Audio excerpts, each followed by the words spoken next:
Number 80. One Flew Over the Cuckoo's Nest. Milos Forman's 1975 classic film starring Jack Nicholson is a fantastic story about a man trying to beat the jail system by winding up in a mental institution. The movie is pretty intense, with some humorous moments throughout, but ultimately leaves you feeling crushed.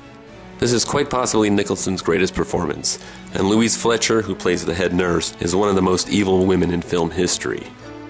You'll also see Doc Brown, the Penguin, the Joker, and Chucky. Number 79. Hannah and Her Sisters.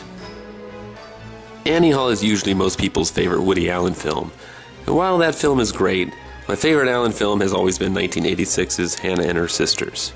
The film deals with Hannah, Mia Farrow, and her two sisters, Diane Wiest and Barbara Hershey, and the various men and issues they have to deal with. The whole cast is great. There's Woody, of course, Michael Caine, Max von Sydow, Daniel Stern, and Carrie Fisher. The film is mostly serious, but with plenty of humor throughout. Number 78. Pinocchio. My favorite animated film of all time. Pinocchio tells the famous tale of a wooden puppet who wants to be a real boy. The artwork is gorgeous, the animation sublime, and the songs are catchy and wonderful. Although this is clearly a movie made for children, I would argue it contains two terrifying sequences. The island scene where they turn into donkeys, and the climactic scene with the scariest fuck whale Monstro. Pure nightmare fuel. Number 77. Paths of Glory. One of Stanley Kubrick's earliest films, Paths of Glory is one of the best war movies of all time.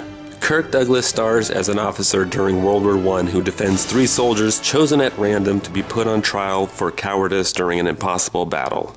The movie looks incredible, as does every Kubrick movie, and filled with great performances. The battle scenes are stark and realistic, with the sound design being incredible. This is a movie that pulls no punches, as Kubrick doesn't fuck around. Number 76. American Graffiti.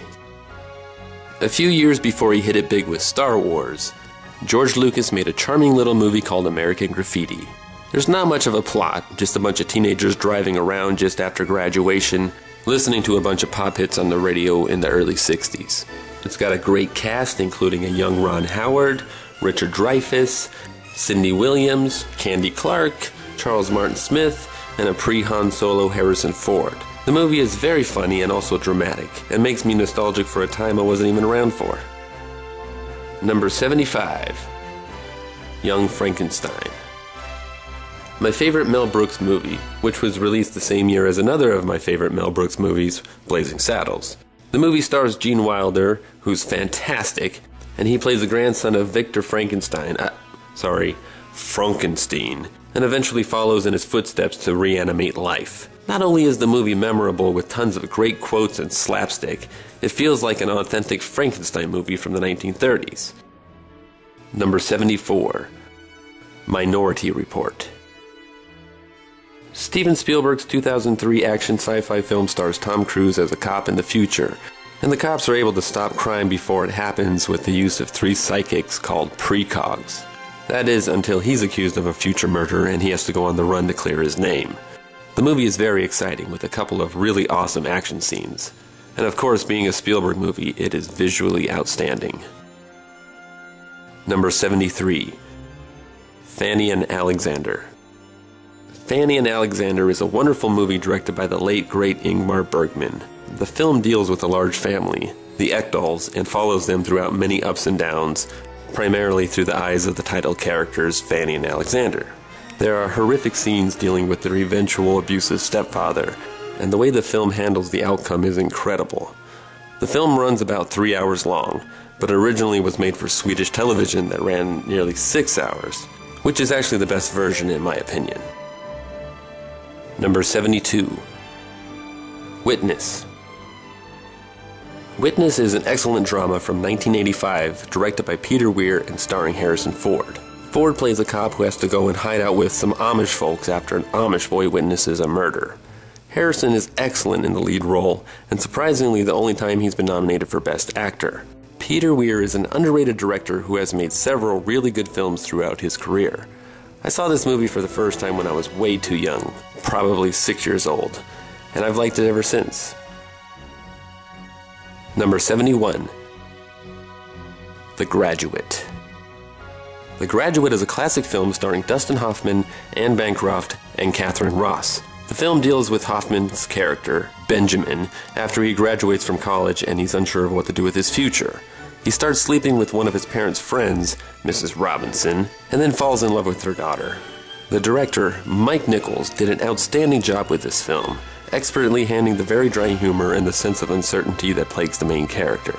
Also, the editing is brilliant and the soundtrack, mostly using several songs of Simon and Garfunkel, is sublime.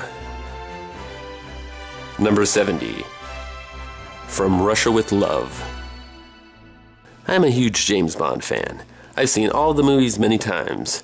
If I had to pick a favorite, it would have to be From Russia with Love.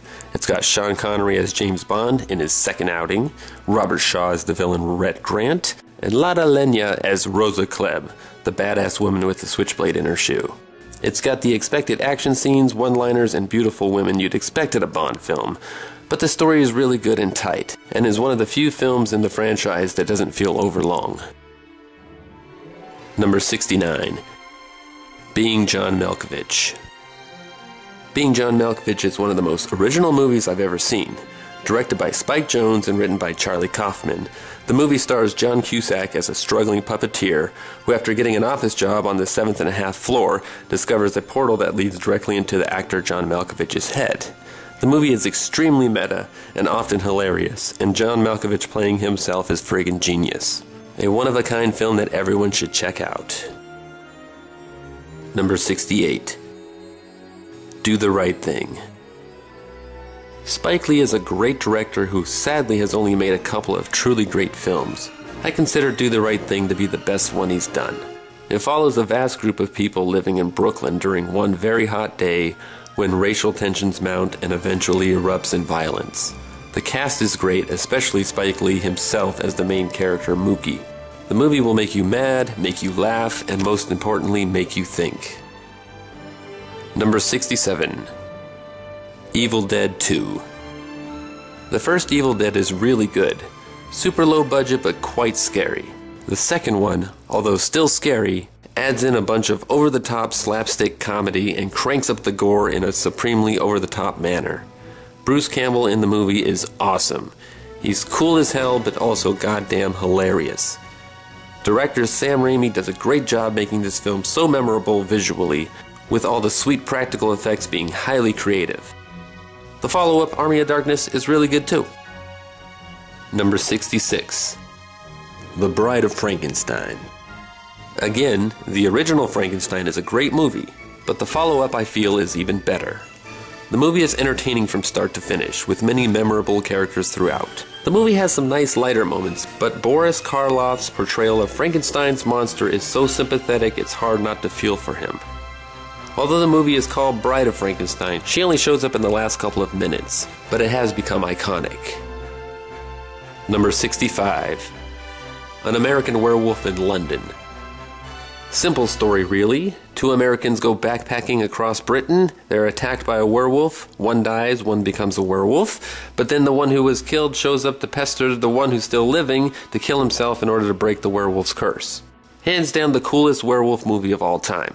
It's not only really scary, but it also has plenty of laughs. The practical effects still look amazing, and make this limp-ass CGI-heavy sequel look like dog shit. Number 64. Who Framed Roger Rabbit? When a popular cartoon rabbit is accused of murder, it's up to Bob Hoskins to uncover the shenanigans that are going on. Robert Zemeckis directed this film, and it is freaking brilliant. At the time, this was notoriously one of the most difficult films to make. Such care and precision were done to seamlessly blend the animated effects with the live action. Tons of cartoons from everything pop up throughout, and Christopher Lloyd as Judge Doom is beyond nightmarish. Number 63. Tremors. Giant underground three-tongued monster worms terrorize an isolated town, and it's up to Fred Ward and Kevin Bacon to stop them. This movie is a lot of fun. again mixing the scares with the laughs. And again, the practical effects are incredible, with the creature design being awesome. The whole cast has great chemistry, especially the two leads, who are comedy gold in my opinion. Number 62. Blue Velvet. One of David Lynch's most famous films is his 1986 dark masterpiece, Blue Velvet. Young Kyle MacLachlan finds a missing ear, which leads him to a dangerous underworld of crazed psychopaths. Laura Dern helps him unravel the mystery. Before too long, everyone is in way over their heads.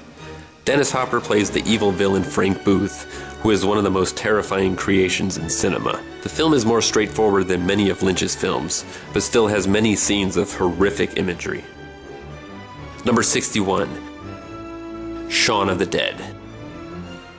Again with the horror and the comedy. Edgar Wright's first feature film is a genuinely hilarious movie with many bona fide hilarious moments, but it's also a legit zombie film. The chemistry between Nick Frost and Simon Pegg is great, but the stakes are high and things get emotional when the shit hits the fan. The first in Edgar Wright's Cornetto trilogy, and by far my favorite of the bunch.